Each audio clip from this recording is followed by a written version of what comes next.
Yo, what's up with y'all, man? Shout out to David Jenkins for being oh no, you weren't first. Sadiqa Charles was first, but shout out to Sadiqa for being first. David Jenkins, you was second, but that ain't so bad. That ain't so bad. He said rest in peace, D'Angelo. That's definite. You know what I mean? I heard he just passed away. That was crazy. Um, Paul Wilson, what's up? He said, Okoye, could I become a moderator? Oh, for sure. I gotta do that from YouTube though on my channel.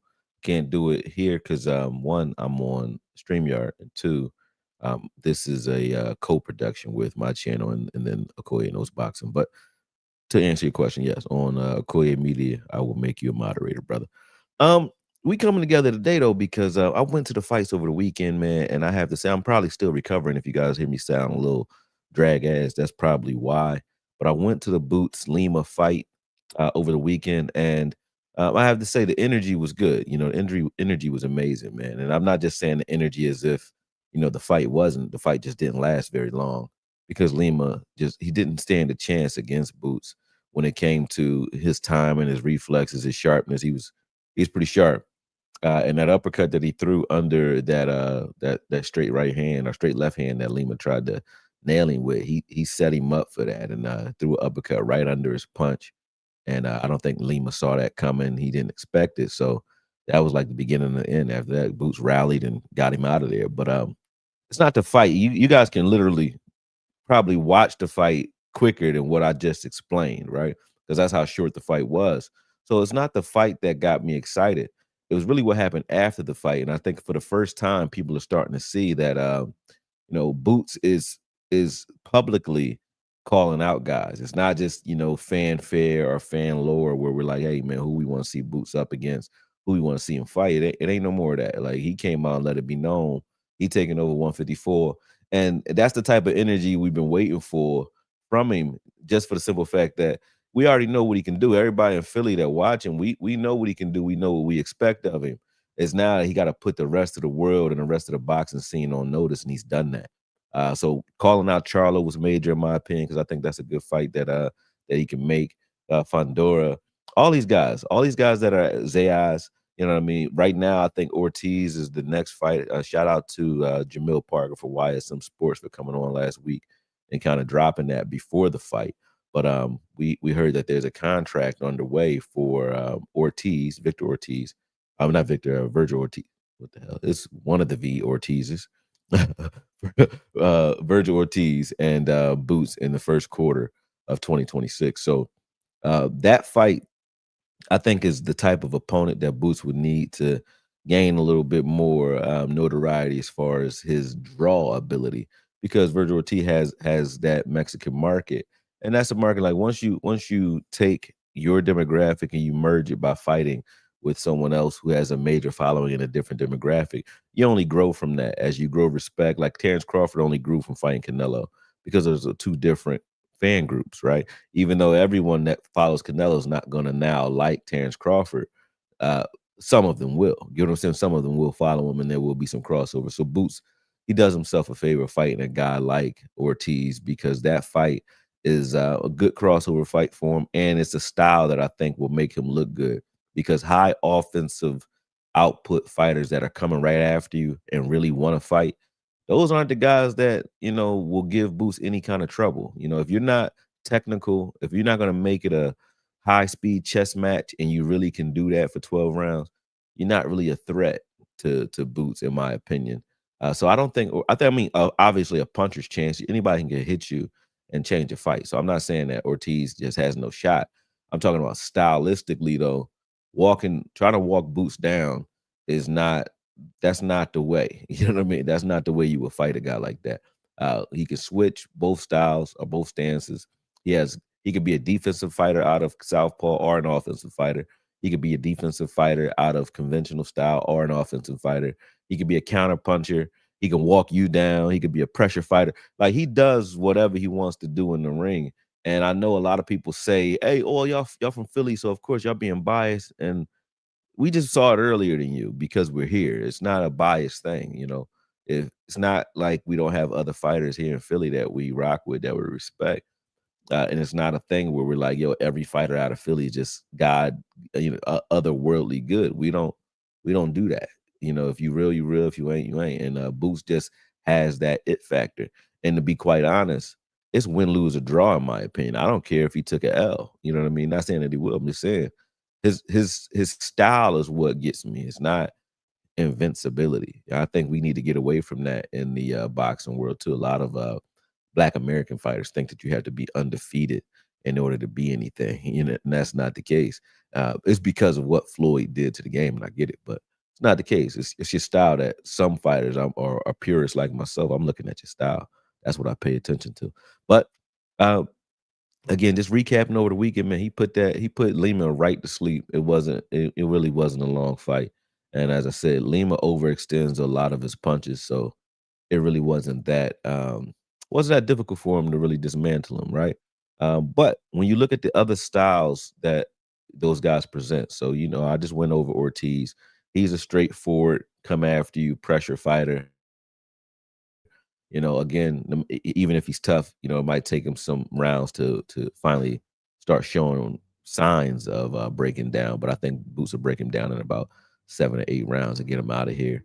When you look at a guy like Fundora, a lot of people saying Fundora would be a good fight for Boots, and Fundora, he trades with guys who aren't even that great, right? He has had a few wars, right? And I think even him and Lubin had a good fight. I think Lubin just was too small and didn't know what he was getting into. But to that point though, Fundora still is one of those guys that comes right after you. Although he's big for 154, and I know they're gonna say Boots is like the sparring legend, but Boots spars heavyweights, right? His dad trains a lot of guys that he doesn't get credit for training because they'll send guys to Bozy and they're just in the gym. So I've walked in the gym and there's like, cruiserweight Russians that you never heard of just in there, right? And Boots, he plays with those guys like they're not cruiserweights. You know what I'm saying? So I don't think that the size of Fendora, the height, or even the length, I don't think that's going to bother Boots very much, especially because Fendora doesn't fight off of his back foot and he doesn't box. So it's not like he makes you have to get through his length in order to get to him. You don't. So walking Boots down and being a taller fighter would probably be a recipe for disaster if those two were to fight. So that's two of the top 154 pounders right there that are in the division. I don't think can deal with Boots, right? Even when you go to Baby Cub or Big Cub, whatever Charlo brother, it will fight at 154. Um, Even those guys, like I don't think they have the IQ to be able to deal with Boots.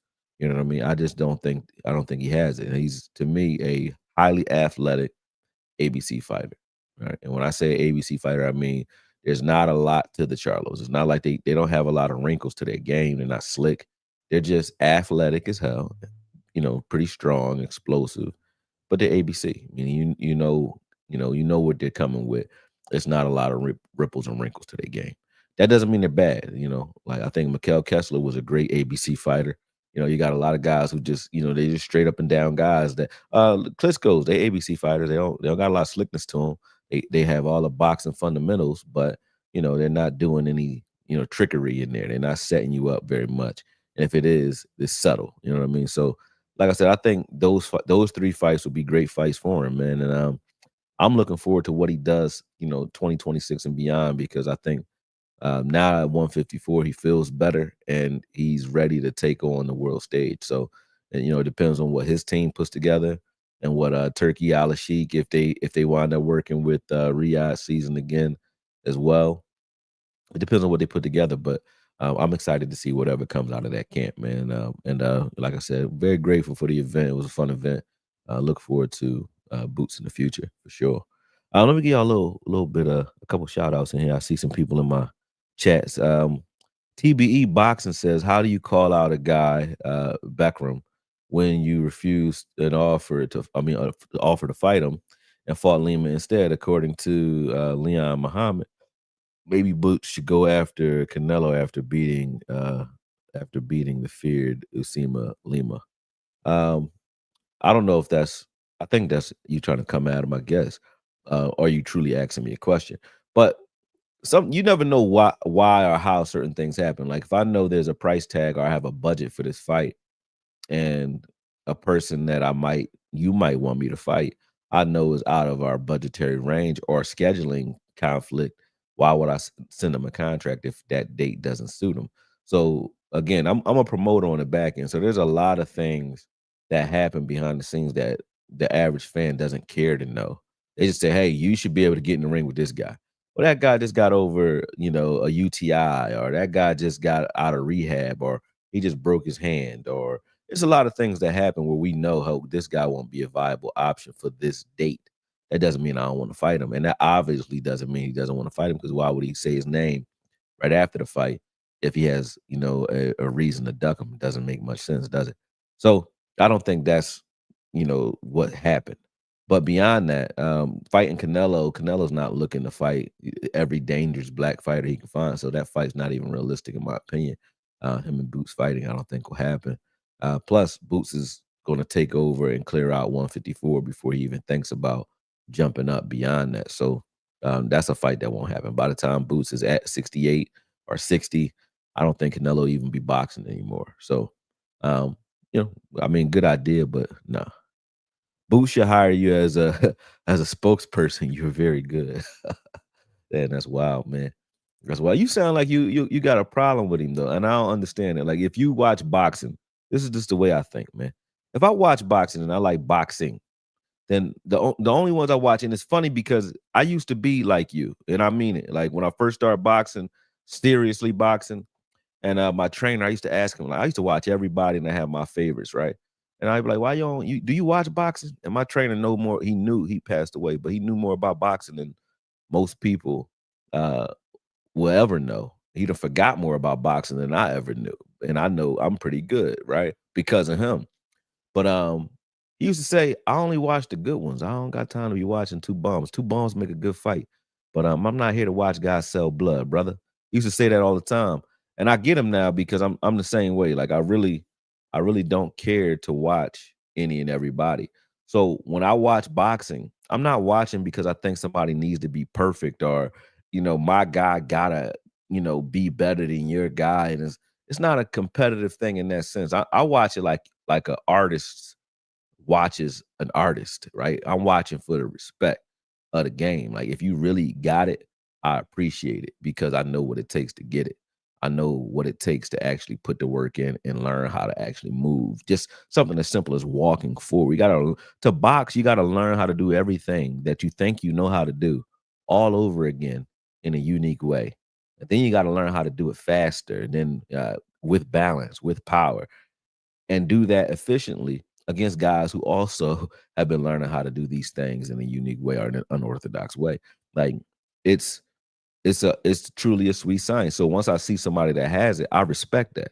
I respect that. I respect Terence Crawford. I respect Boots because of their skill set, not because I'm friends with them or I know them. It had nothing to do with that. So when I hear people like you talking about, you talk about them like you're a fan, like you're a fan of someone else, which is fine. You know what I mean? You can like or dislike whoever you want based off of whatever reasoning you have. I'm just telling you, my reasoning for liking a fighter has nothing to do with personality initially. You know what I mean? You got to have something that make me even want to care about what your personality is in the first place, and that's it. I mean, you have to have that it factor. Got to be able to fight, man. But appreciate your passion, bruh. Um,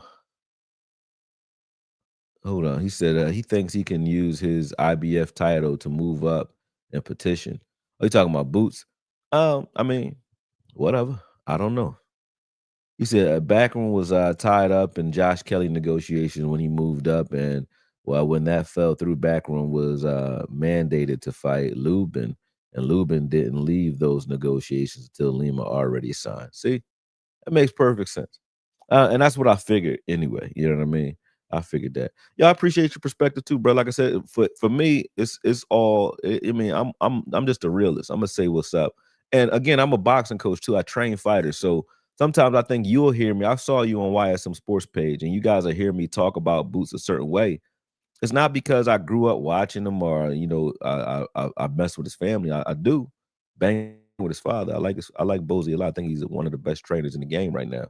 and he's finally getting his credit through his son. Like people are starting to see it, but that ain't it. Like I've brought fighters that I respect that I thought were that I still think are good fighters. I've brought them to spar and deal with Boots before I knew who he really was as far as as a fighter, and I watched what he was able to do to fighters that I've trained myself. And I don't show up. People know, like, if I show up, you ain't gonna see me on the boxing scene. You're not gonna see me at the Golden Gloves.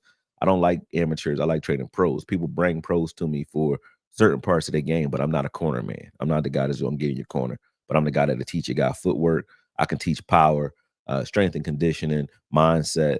You know what I mean? Certain things. Situational boxing is what you bring your guy to me for, right? I've had guys, Moroccan guys that are like they are. Well, you can look them up. Nabil Masoudi, Masoudi.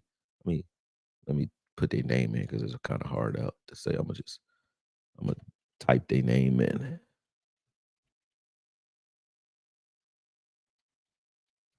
Boom. All right, Masoudi. Here we go. Look these brothers up. And Anas.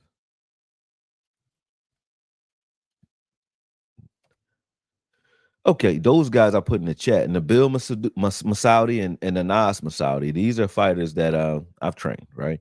Anas came here in 2019 and cleared out Philadelphia. Like he was running through Philly something crazy. And I mean that. And I told him he was doing it so crazy. I told him to stop. I said, yo, you gotta stop trying to knock guys out in Philly.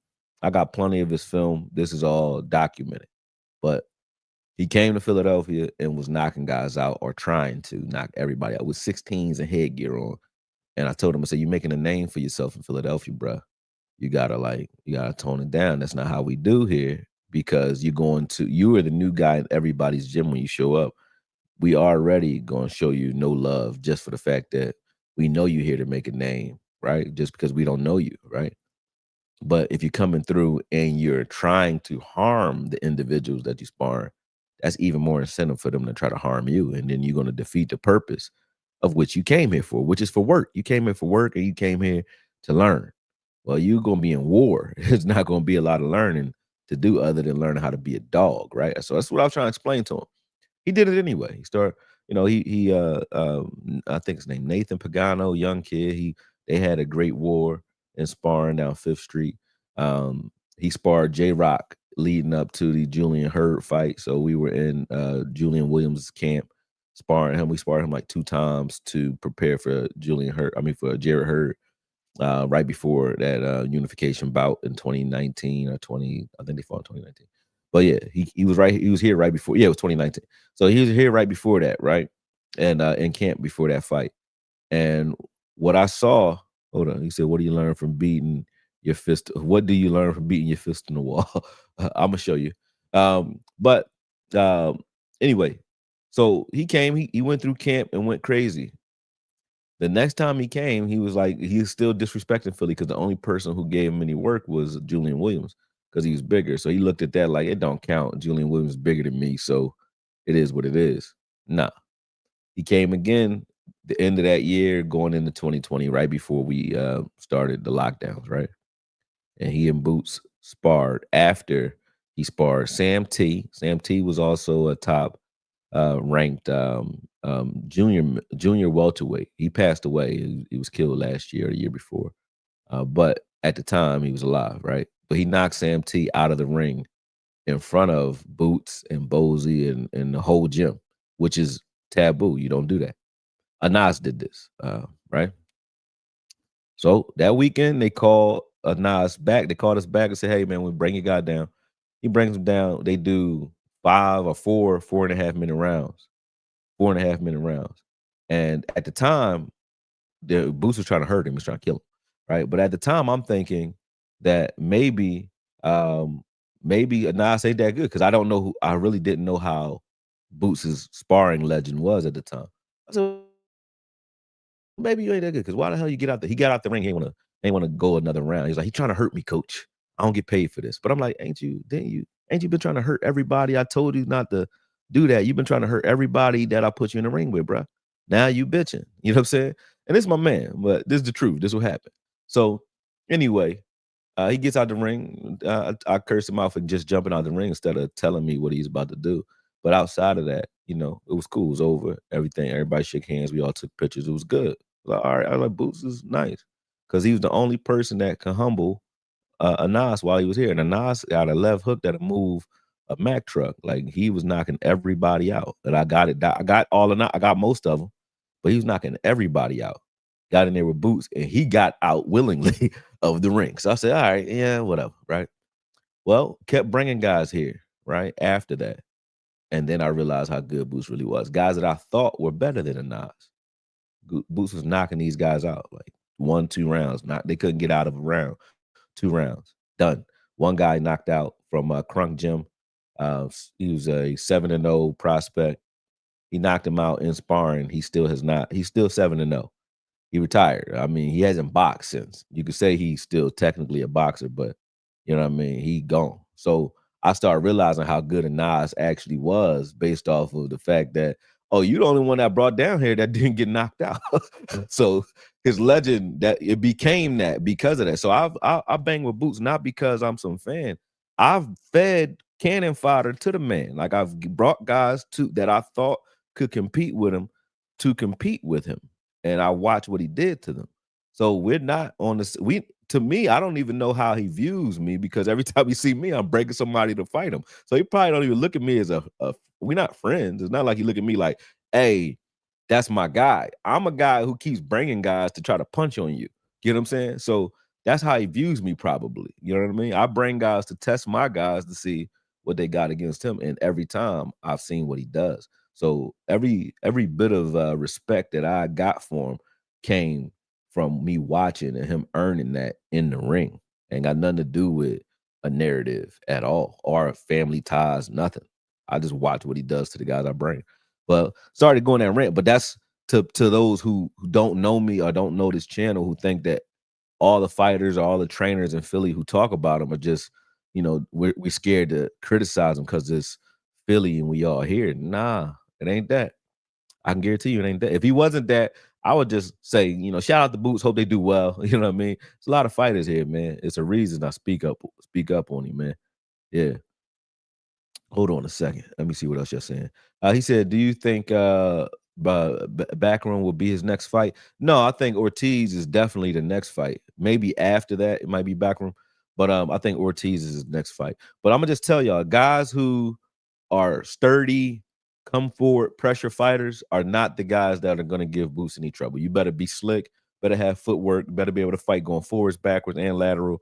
Better be a counter puncher, and you better be able to adapt on the fly because he's going to give you so many different looks on the fly that you can't prepare for one style. Because even if you do have a style that counters one aspect of his style that you think you're going to go and hone in on, like you said, okay, I think I can get with him in the infighting game. I saw some things. Well, once you get in there and you show him that you can do that, right? He can adjust, and now you won't even get in there anymore. So now you got to have a whole new strategy to deal with the adjustment to your strategy, which is why you got to be an adaptable guy, I think, to beat him. Other than the guy that just has crazy punching power, and you just so happen to land the right punch in 12 rounds. That can happen with anybody. Anybody can get caught. So yes, you can beat him if you got devastating power and you're going to take the punishment to deliver it, a la Ali Frazier, right? Frazier had nothing for Ali other than the fact that he can take everything Ali was throwing, and he knew he only needed to land one good punch to do it. But look at how much damage he had to take to get to that. You know what I'm saying? So those guys always have a chance, those types of guys. But a guy who I think stylistically can compete, there's not many at 154 that I think even have a shot at that. You know what I mean? I don't. Not at 54. Let me see. No, everyone thinks Boots duck background because they think you can use any title like it's WBO for direct road to the championship. Facts. He said good take. Yeah, there's mandatory. So if I'm with the WBC, there's mandatory fights that I have to take within that unless I'm paying. Behind the scenes, you'll see guys who do what you just said. They'll jump using their, let's say, IBF to fight a guy that's, WBO or, WBC or WBA, whatever, right? They have done that. But the reason that happens is because you behind the scenes, there may be a guy that's first in line to fight the WBC champ, right? I might be number one ranked contender. You got to pay me step aside money if I'm your mandatory. So if I'm your mandatory and you want to fight a guy and look over me or look past me, and we contractually or based on our sanctioning body, our governing body, we are on a path to fight each other. You got to pay me step aside money. So those things happen too. And if I don't take that, then I can force you to still have to fight me, right? If I'm the mandatory guy, there's a lot of politics that fans just don't care about that are behind the scenes. What do you he said, "What do you learn from beating your fist against the wall?" Are you, like, being serious or are you playing? Are you I don't know if what type of what question you're asking. With each fight you send, what are you learning from those fights? Oh, with each fighter you're sending. Oh, that's what you mean. Okay. I learn what they are because it's Philly is a proving ground, right? We're known for gym wars, so I know what you'll do if you're up against a guy that you think is superior. I do learn that. I learned if I have a guy that's ready right now. Like I said, Anas. I think if you guys Google Anas, I think Anas now he's fighting out of Belgium right now. So I haven't been with him for about a year and a half, but yeah, he's a guy that I think is ready, and I know he's ready because of the way he competed while he was here in Philadelphia. You got guys like myself, right? I'm never been a pro boxer, but I can box very well, right?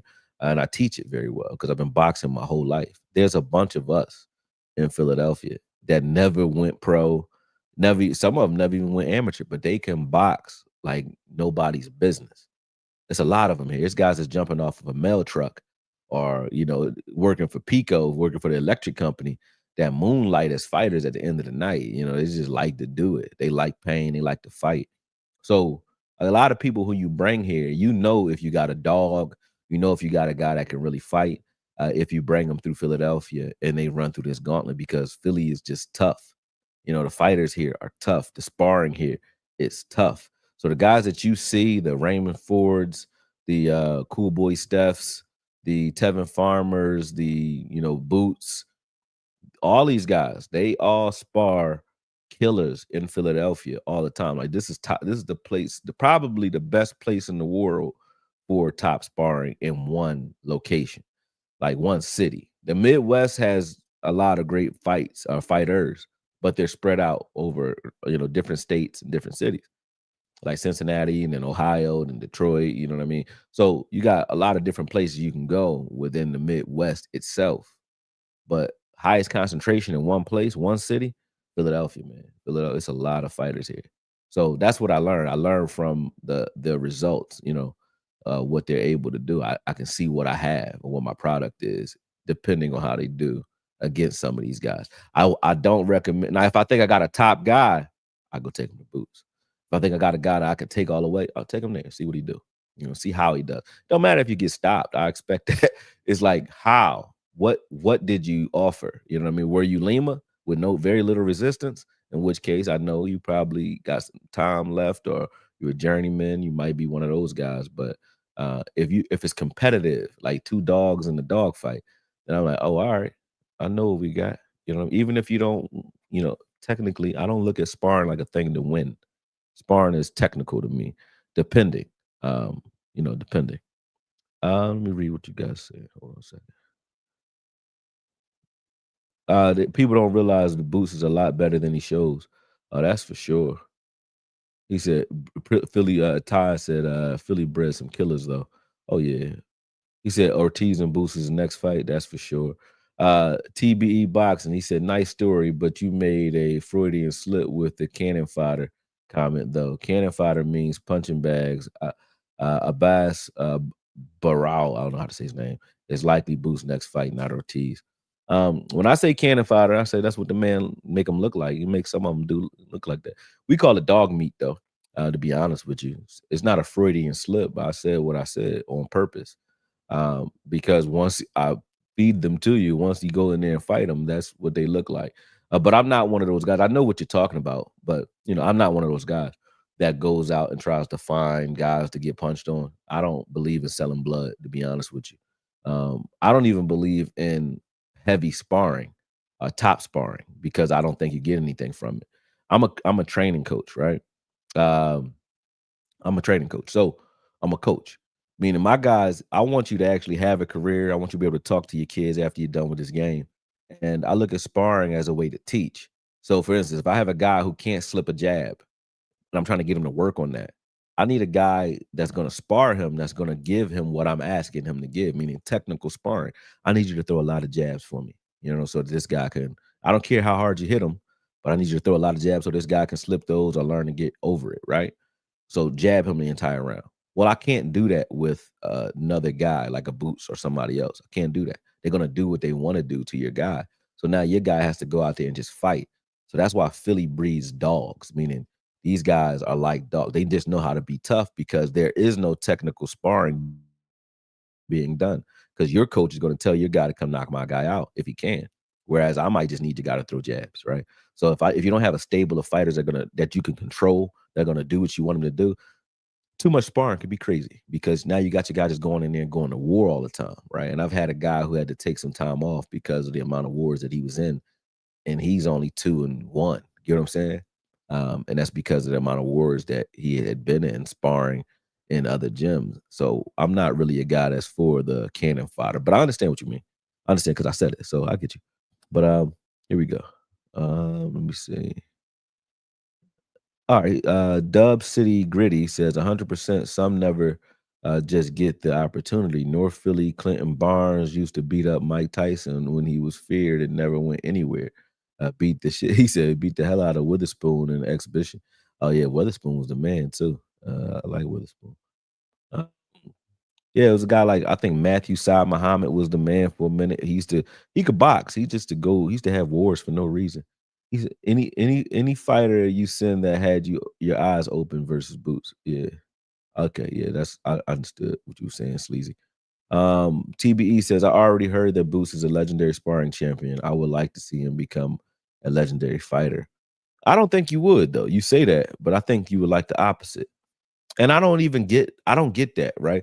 Because and I know people like to act like racism or racial issues don't exist in boxing, but when you look at your Mexican counterparts, right?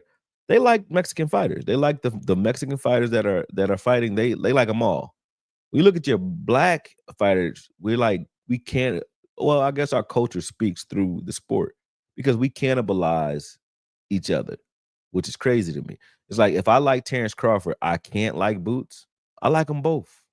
Why can't I? You know what I'm saying? If I like Shakur Stevens, I can't like Javante Davis. Why not? It's not football. But I mean, I think guys think that way. So they get fully fanned up or become a full mascot for a particular fighter. And then they automatically think that they have to be oppositional to everything, not that fighter. And I don't think like that. Now, if I'm on your team, I'm in your camp. Yeah, but I can still even respect what I see. I got fighters. I'll tell them like, yo, this guy you about to fight, he better than you when it comes to counterpunching. So don't get into a overly aggressive situation with him. You want to feint and go because you want to give him something to counter so you can go on it. Because if you just try to go one on one or straight up with him, ABC, he gonna knock you out. I'll straight tell you that to your face. You know what I'm saying? Because you need to know. You need to know this ain't feelings. This is fighting, man. This ain't about your feelings. You need to know. Um, yeah, but I hear what you're saying though.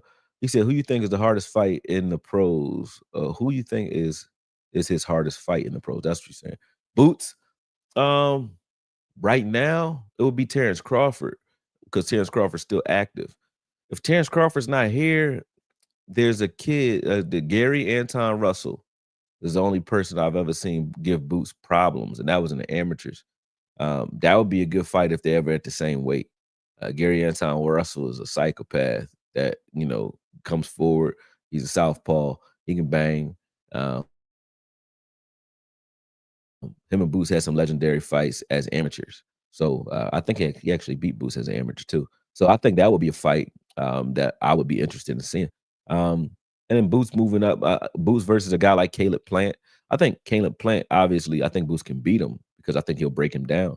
But Caleb Plant's athleticism and his trainer. So Breadman is another Philly trainer. I think is one of the top trainers in the game. But I think Breadman will have a plan for Boots. Now that doesn't mean he wins. I don't mean Plant. That doesn't mean Plant wins. But I think it'll be interesting to see that chess match. I would like to see it. Um, The Charlo brothers, they got a shot. Hold on a second. Let me see what's going on here.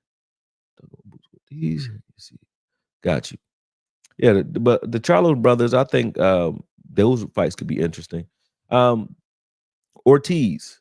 If you look at Ortiz, Ortiz is not like he's not a walkthrough opponent. Ortiz has high octane offense. Like he's not a defensive fighter. He's coming after you.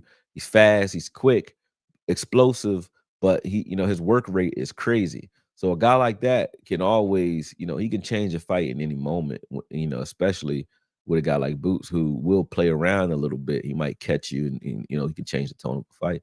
So I think that's a tough fight. None of these fights, I don't think they're easy fights. I just look at them like stylistically.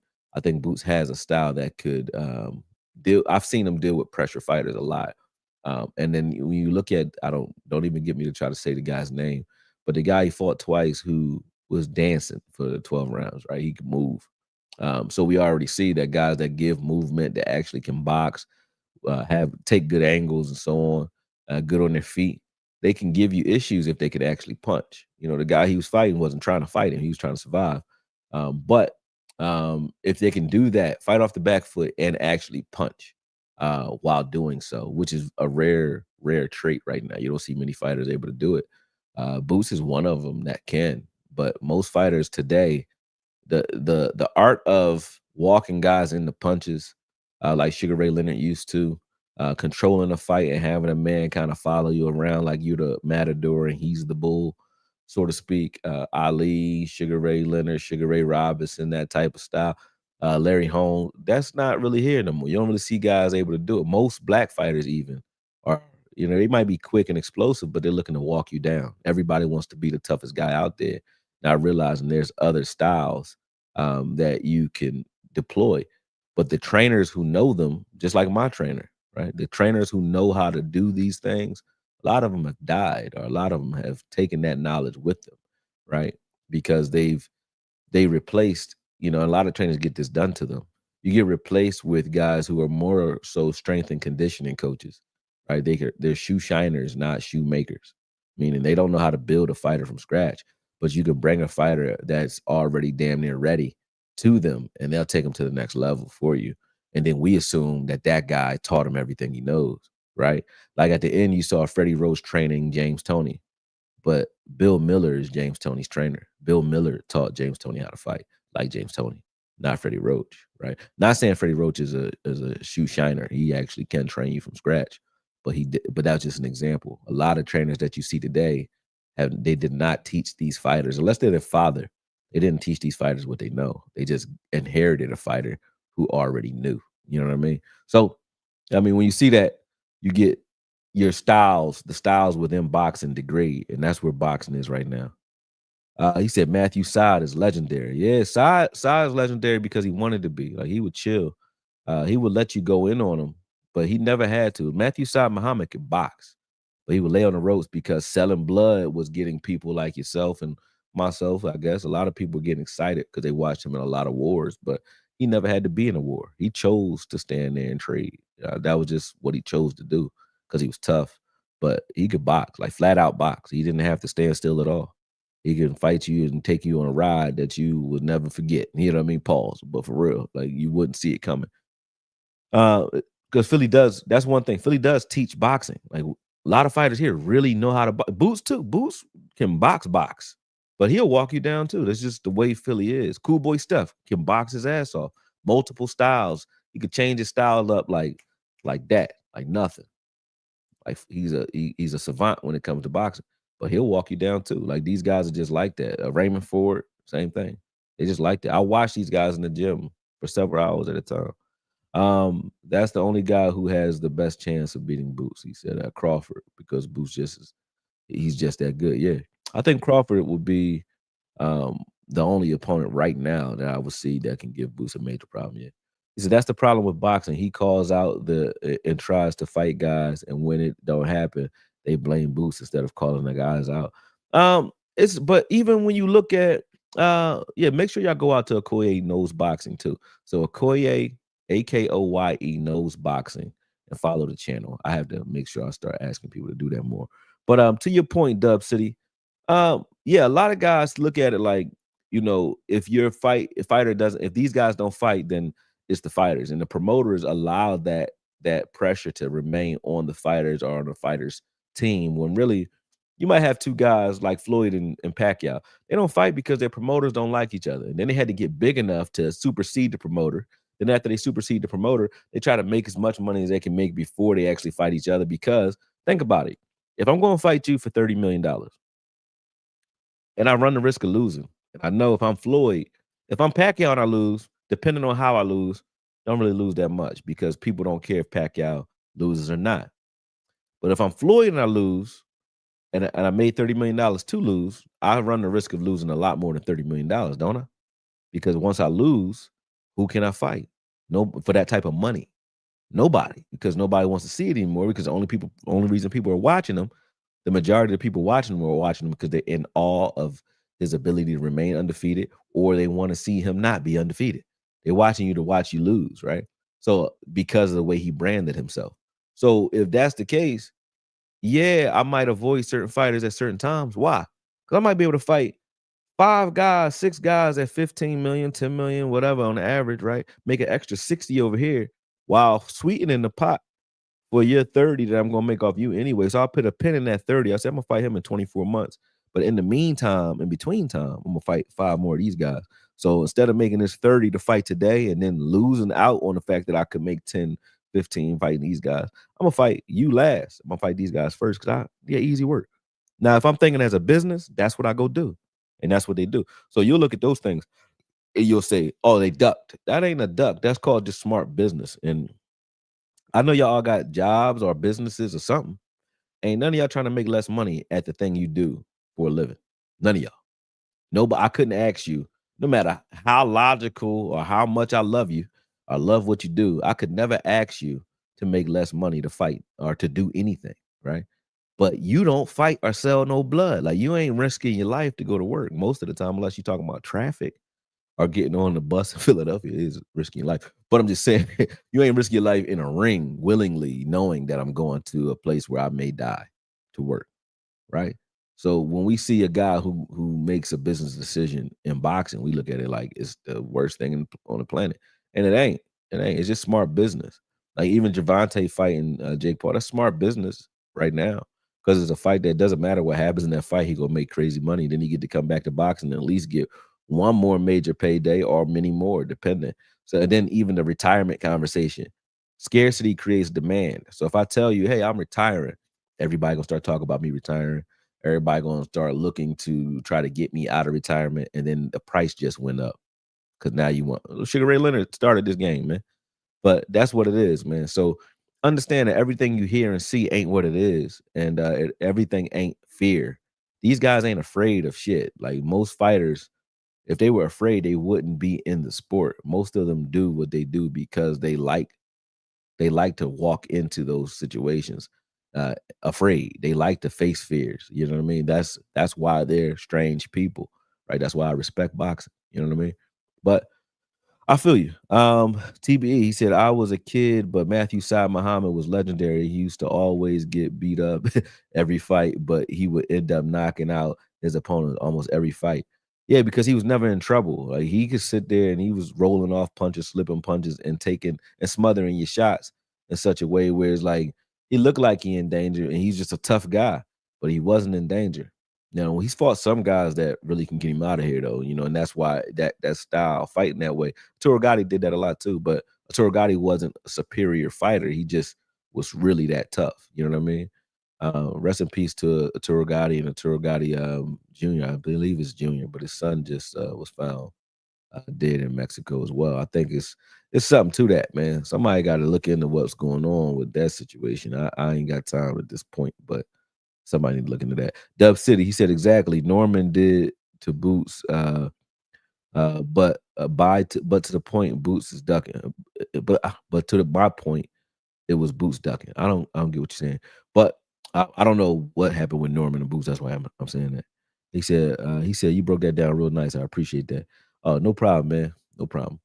Um, but yeah, so I mean, I was trying to get to everybody. I think I did, but here's the thing, man. When you look at what Boots has on the scene next, or what anybody, is looking for in 154. I think he's going to easily clear that space out because it's not a lot of competition that I'm looking at. Like that's like what was it? Zayas is good. You know what I mean? Fedor is good. All these guys are good, but there's no greatness at 154. I'm looking for greatness against a Boots or a guy that's good but bigger, right? You know what I mean? Those are only things that I think will slow him down at all. I mean, like if he was at 168 fighting a guy like Benavidez, that's a fight I would want to see. You know what I mean? Two tough young bulls. Like I will watch them fight in 2 years. You know what I mean? No problem.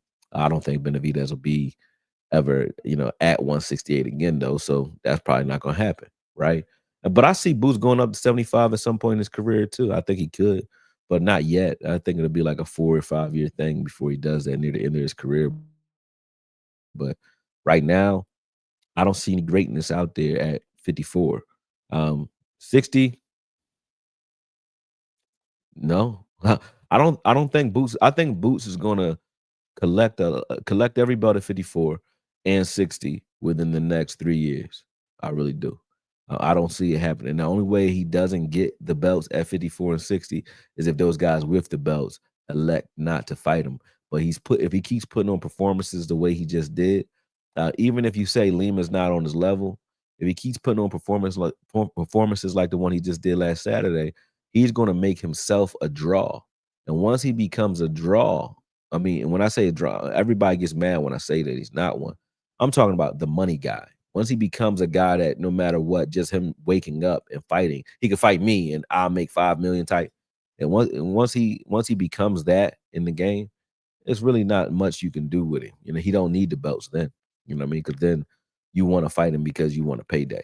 Right now, he's in a unique situation where his talent supersedes his price tag because he's a dangerous fighter for most fighters to fight. This is not a duck. This is smart business. If I have a fighter who's young, who I haven't made a lot of money back off of yet, meaning in the beginning of boxing, I don't think people understand what happens in boxing. Before you get any real money, you've lost money most of the time as a manager, as a promoter. Why? Because I have to pay guys to fight you when you're young because you're dangerous to them. No one's going to take another young guy that's a prospect to put him in with you at 3-0. Why? Because if you got Boots at 3-0 and I got, Ortiz at 3-0, why would we let them fight when they're fighting 6 round fights? They're not going to make any money, and they're going to damage each other's career and each other's body, right? While they're learning the game. It's too early. So I need them to fight somebody. So I have to pay B-side fighters, Mexican fighters, and I say Mexican because I take my fighters to Tijuana literally to fight. But you pay for opponents from all over the place, and I'm paying them. I mean, I gotta pay my slot fee. I have to pay my opponent's flight and hotels and so on for some promoters to even put me on the card. Some cards I might want to be on because I want my fighter to get the exposure. But I paid for the opponent. I had to go pay to make sure he got here. Might even picked him up at the airport and put him up in a hotel so that he can even fight my guy. You know what I'm saying? So I ain't making money off that. You know what I mean? So if I have that, obviously I'm not going to take that investment and say, "Hey, let's get 30,000 or 50,000 to have you fight." Even though that might be okay for me to make right now, but I'm gonna have you fight a guy who might beat you early, or you might beat him early, but y'all might damage each other. It's the wrong time for the fight. Where I know in 2 years, if I just let you build your record up the way we're doing it right now, I'm gonna get this money back, and we're gonna make way more money. I might make 5 million for you fighting the same guy that I was trying to get 50,000 for you to fight today. That is what happens in boxing.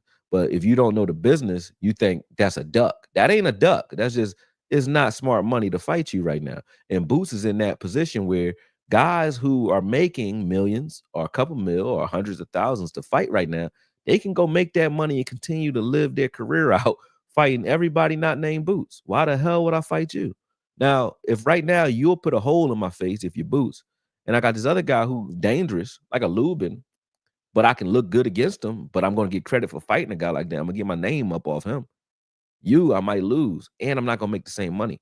I might make more money fighting this other guy who is not gonna put a hole in my face, and I'm gonna get my more notoriety and my career goes longer, and I even make more if I do come back and fight Boots later. Why would I fight you now?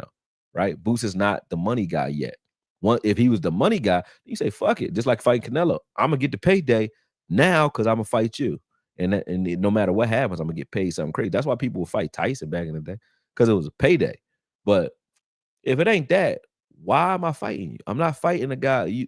Why would I fight a guy that's going to cause serious bodily harm and I'm not going to make no money yet? That don't make no sense. And that's not hate on Boots. That's like as you come up in the game before Floyd was Money Mayweather. This is what it was like. That's how the game go. So you wait until the maximum payout matures, and then you have your guys fight each other. So in between time, when that's not happening, those are not ducks. Those are not ducks. Um, I got another fight coming up, right? Um, uh, Benavidez versus Yard or Yard, whatever, right?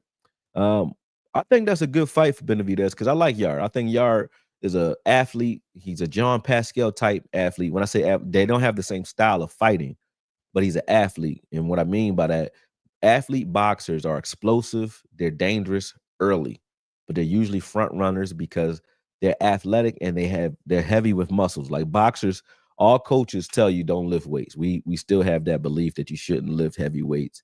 And the reason you shouldn't lift heavy weights because it slows you down and it makes you tired. Look, you get tighter, your reflexes aren't as sharp, right? That's what we think, right?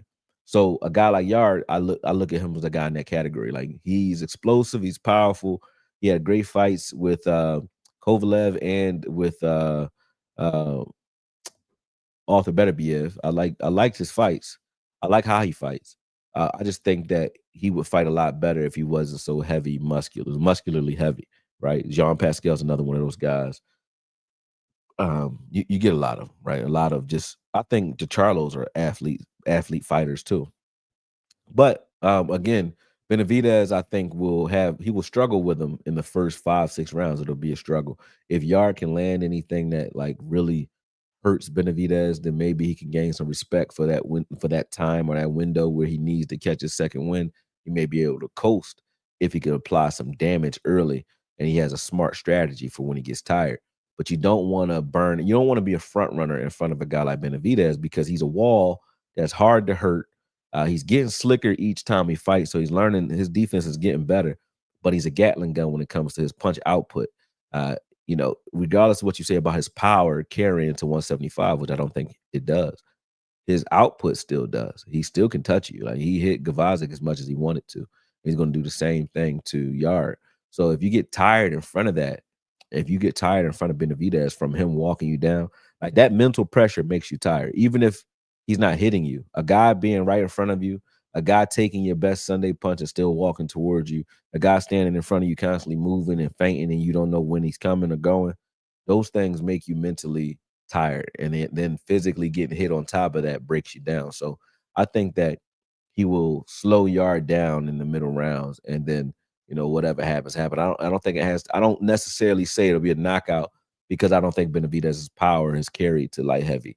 So I don't think he knocks him out, but I think he dominates him with that style. I think in the first 4 or 5 rounds, Yard better win those rounds clean because then he can make it a tight fight in the later rounds. Because if you win 4 of the first 5 or 5 of the first 6 rounds, somewhere in there, you only got to steal 2 of the late rounds. You only got to do that.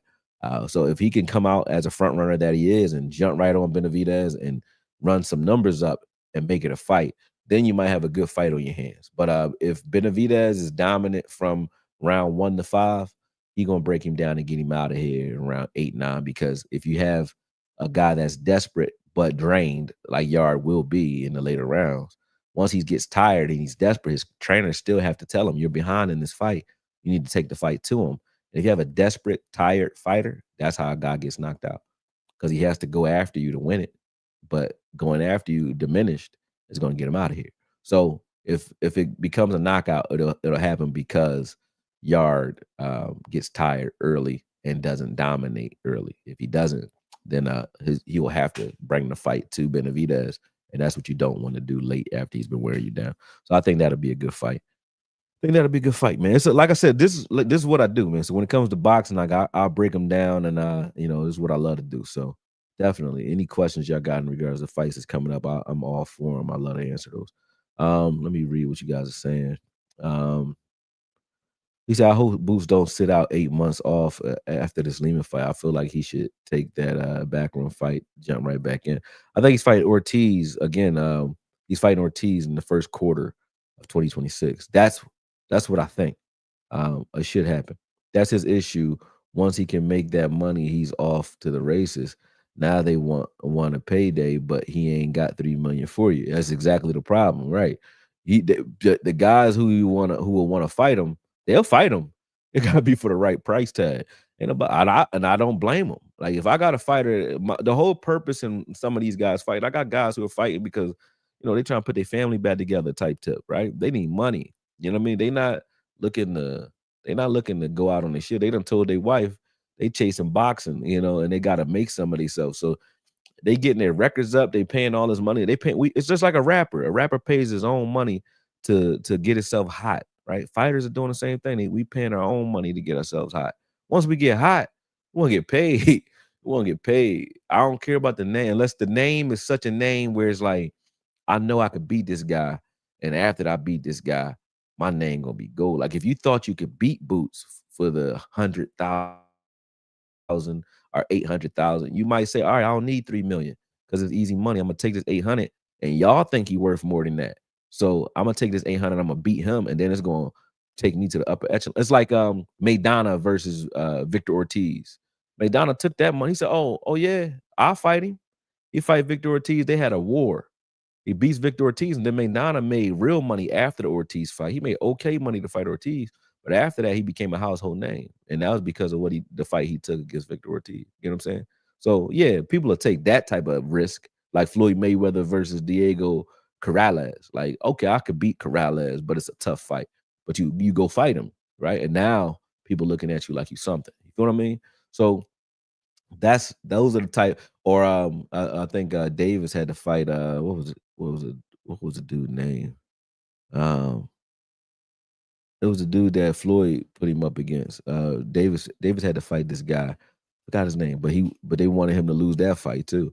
But yeah, once he beat him, everybody like, oh, all right, he that guy. I think Pitbull Cruz is another one of those fights for Davis. He said, I said Yard got 6 rounds to stop Benavidez. After that, Benavidez turns it up and stops him. You know boxing. Yeah, Yard is a front runner. And it's not his fault. He's a muscular guy. He ain't if he has a high punch output, he gonna get tired in 4 or 5 rounds, and that's most fighters. But some fighters only have 6 rounds of good fight in them. But it's how you dispense it. Some guys play the clock where they'll hit you one time and now they'll tie you up. That's 30 seconds off the clock. Their game plan, like Bernard Hopkins used to do, their game plan is to play the clock, meaning they're not trying to hurt you. So that way they don't waste their energy because they might hit you 2 3 times and they grab you. That's 30 seconds. Then they do it again, 30 seconds. So now they're taking time off the clock every time they do that, and that's their whole style. You fight in quicksand. You never really get a chance to get into the fight. Then they make you desperate.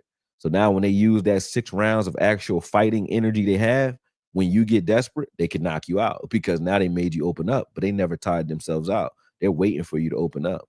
They're just frustrating you. So most fighters have just about that in them. Most guys can't go, blow for blow for blow 12 rounds straight. Most guys don't have that in them. You know what I mean? But it's how you got the same bank account. How do you deploy it? How do you use what you have? That's what makes or separates the fighter. That's where the strategy comes in. Because if it was just the guy who's the strongest, the best endurance, or the quickest, you know what I mean? Athletes would be the best fighters in the game, and they never have been. Athletes always been good. Like Anthony Joshua is an athlete. He ain't the best in the game. He can't mess with Usyk. You know what I'm saying? Even though if you just said, hey, let's have an athletic test, who's the best athlete? Anthony Joshua and probably Deontay Wilder, right? But they can't beat Fury and Usyk. Why? Because it's the mental game. The mental game. He said, I agree with you about Yard. Too much muscle. I have always thought that from the first time I saw him fight. Facts.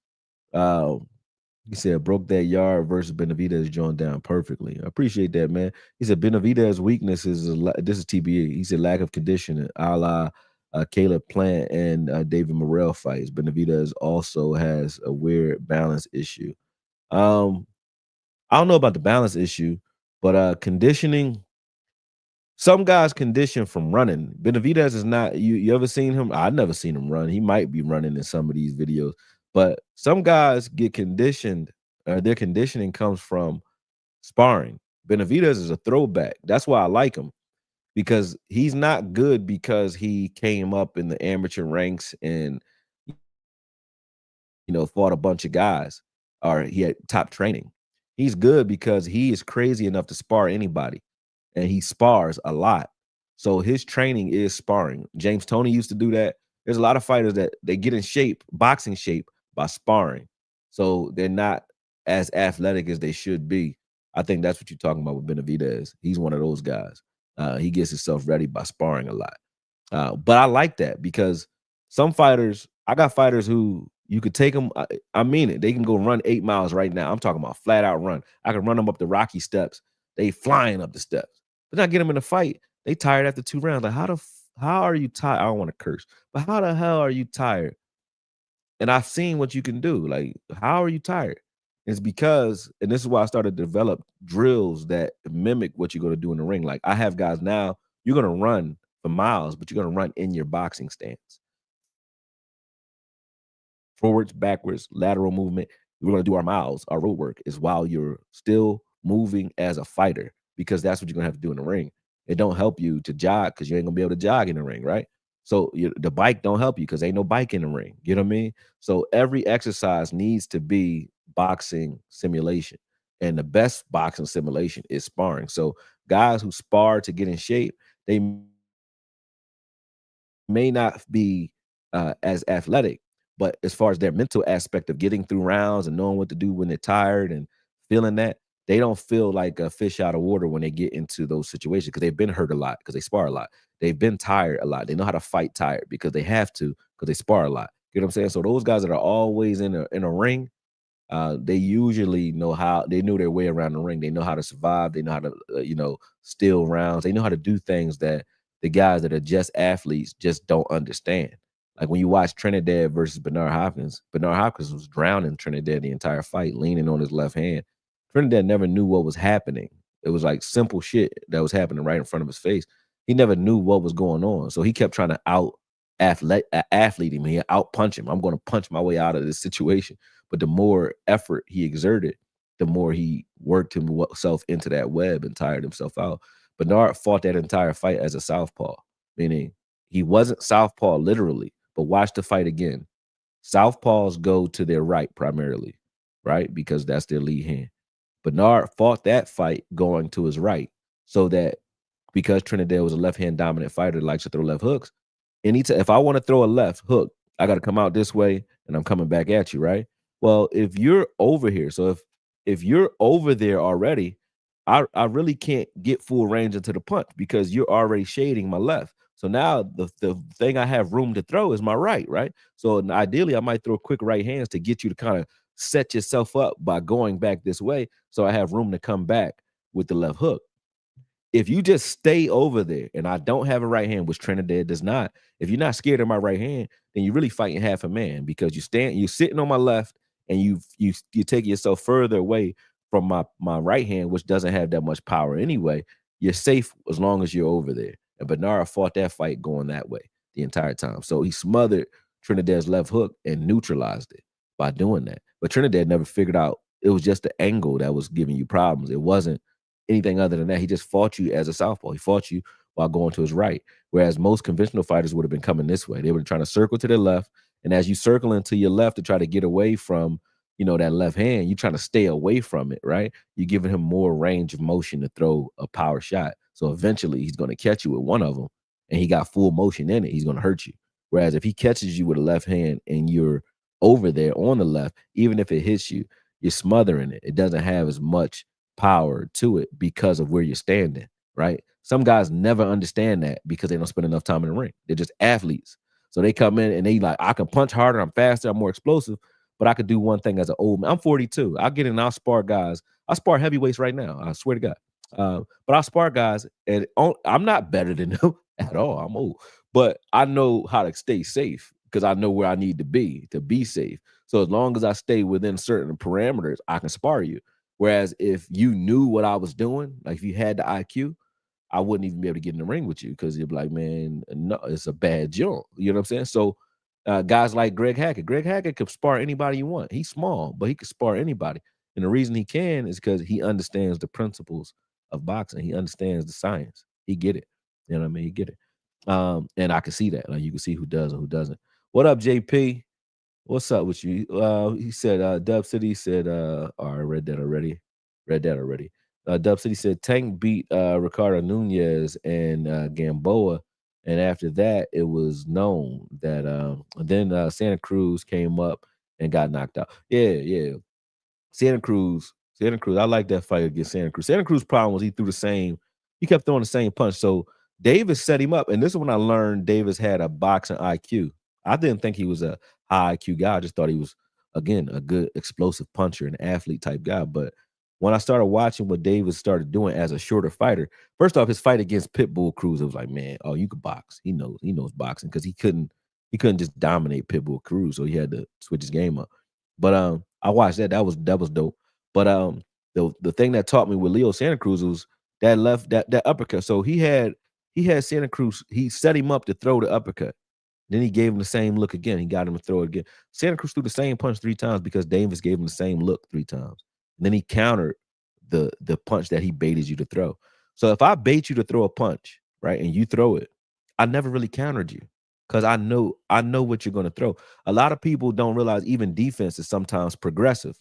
And a progressive defense is I know what you're going to do before you do it because I set you up to do it. Like if I show you this side of my face, I know that there's a punch coming from this direction.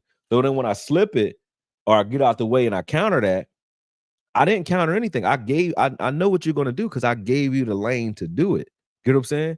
So it looks like I'm slipping punches when really I'm just a step ahead of you because I'm now giving you this punch to throw. I know you're probably gonna throw your right hand, neck. You know what I'm saying? I'm slipping progressively. I know what's happening after each sequence of punches because I'm setting you up to throw them. You know what I mean? And when you fight a guy who fights with a broken rhythm or a fighter that faints, they can fuck that up for you because they'll feint you into slipping something that ain't coming.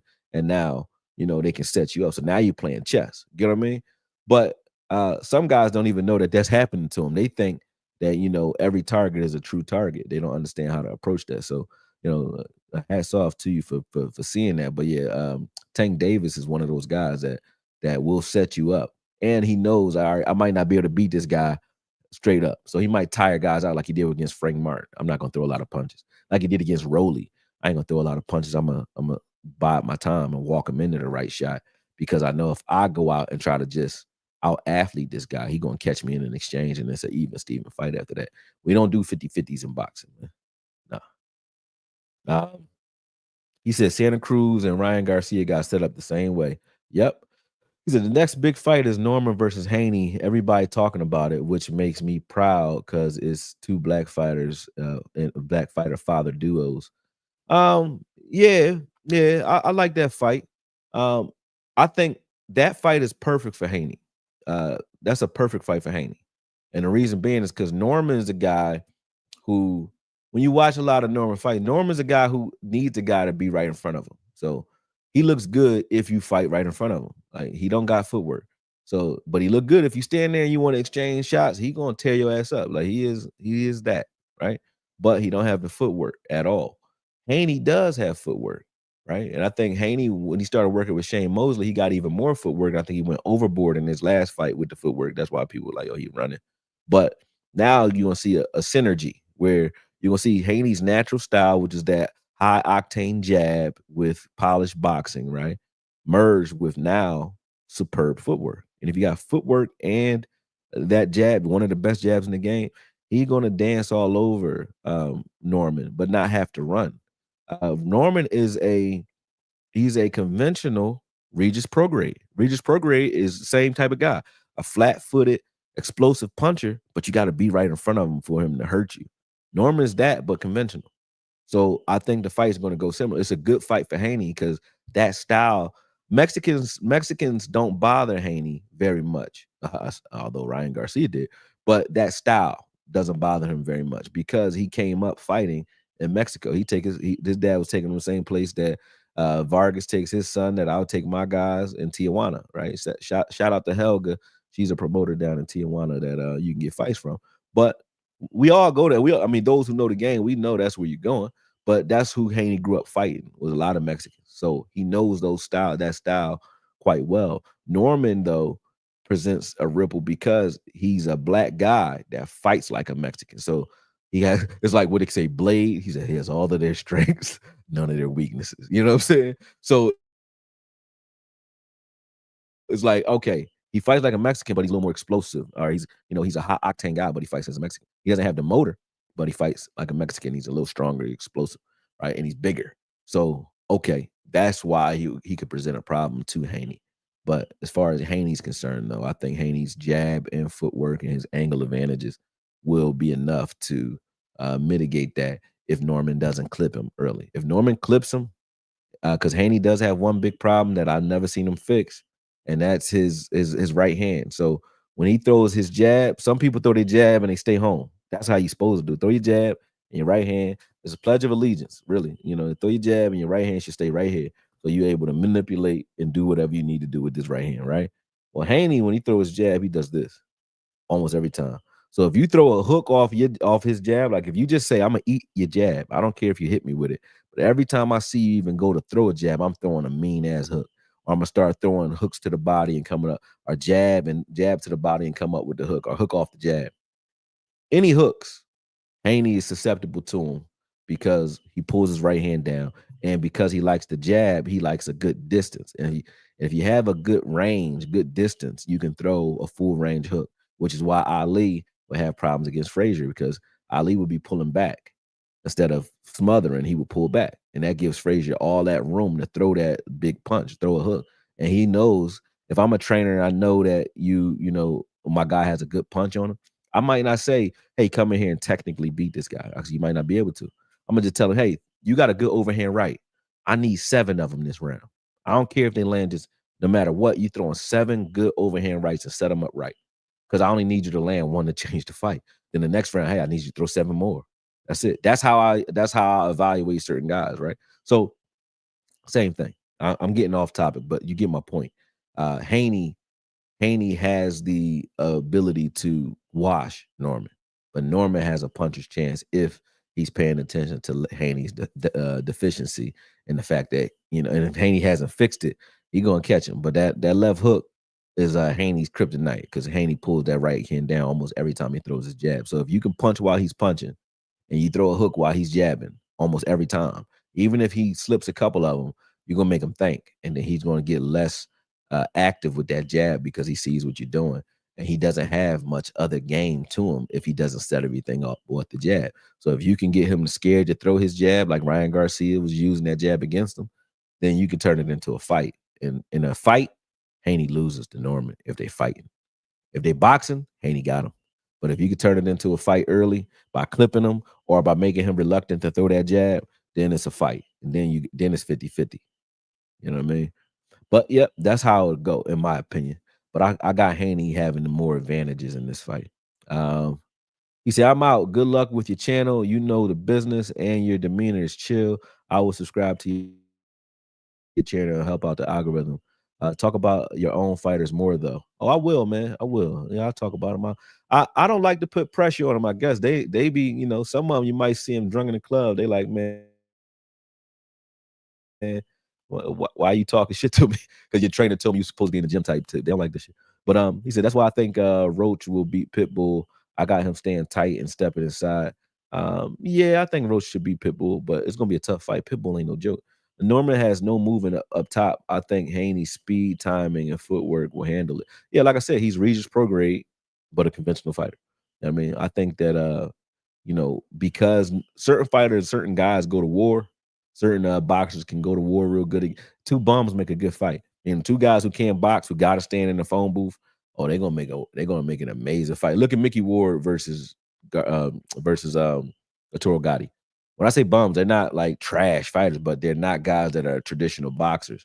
They're gonna stand right in the phone booth and go to war with you. Those were 3 amazing fights. You know what I mean? So that's always been true. So you will see a guy that can fight a guy like that, and then you're like, oh, well, let me put him up against Floyd. And then you're like, well, why Floyd do that to Gotti? And Mickey Ward couldn't, because Mickey Ward couldn't get off those angles and move the way Floyd is gonna move against him. You know what I'm saying? So yeah, I think Norman's benefiting from the fact that the guys he fought make him look good because they stood right in front of him, right? And he's not gonna do that. But again, we've been on for an hour. I'm about to wrap up, but I just wanted to make sure you guys got your, the answers to your questions and all that. But before you go, make sure you guys follow, like, and subscribe. Okoye Knows Boxing, especially my guys that are watching me on Okoye Media. Do not simply watch on Okoye Media, because you won't find this content on Okoye Media for much longer. I started to cross promote these lives so that you guys could come over to Okoye Knows Boxing for those who want to watch boxing. Because Okoye Media, as you guys know, I generally do football over there. So, I'm doing boxing over here. So I'm bringing you guys over to the dark side if y'all want to watch some boxing, right? But other than that, like I said, I appreciate y'all joining up. Make sure you guys like, subscribe, share it. We're gonna put some clips out there and y'all gonna see more of it. Paul Wilson, that's my man. See y'all soon. Dub City Gritty, appreciate you. TBE Boxing, appreciate you. Adam, TY, Deontay F, all y'all, man. Sadiqa, Rue Glock, what up, Rue? JP, what's up? I see a lot of my football guys over here too doing their thing, man. So, like I said, I appreciate all y'all that jumped up and do what y'all do, man. But yeah, appreciate you too, Dub. And we'll be back. I mean, talk to y'all soon. Peace.